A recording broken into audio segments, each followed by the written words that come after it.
Good evening. A young man is found dead in Grafton with heroin running through his veins, but investigators don't think this was just an overdose. They think this was homicide, and they decided to ask a key question. Where did he get the drugs? Fox 6's Henry Rossoff.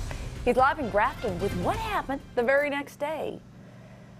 And police here in Grafton say by going after the drug dealer, they've accomplished two things. They hope to give a grieving family some sense of closure, and they also hope to help solve a bigger problem in this community.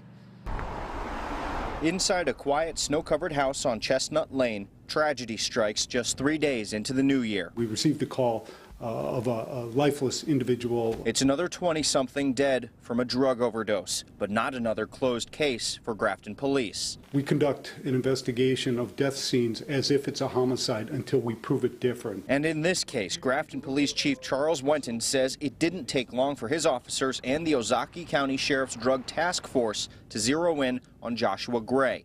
They arrest him as part of an undercover operation the very next day. Under these circumstances, you have to move appropriately and with all due haste in the event that the individual that sold the narcotics may find out that an event has occurred, that they don't get tipped off, and we can further the investigation successfully. Once in custody, Gray confesses to selling drugs to the deceased, Riley Knapp.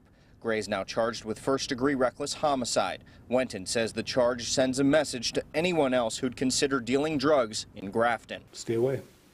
Stay away. And although Knapp's family declined an interview, they tell us off-camera they appreciate the Grafton police didn't just consider a drug overdose in their sleepy neighborhood an open and shut case. It's essential that not only are we dealing with the issue at hand, but also with the potential issue of these narcotic traffickers. The Grafton police chief says going after drug dealers in this manner is more common than you might think. What's unusual about this case is how quickly they were able to get their man. Live in Grafton, Henry Rossoff, Fox 6 News. That seemed curious to me too, but as your investigator explained, if they don't, the word actually could get back to the drug dealer, and then I assume they split? Yeah, and then they can run and the case deteriorates over time. So getting him quickly is the ideal situation. This quickly, however, is a little bit unusual. Thank you, Henry, for that. Another Milwaukee baby has died.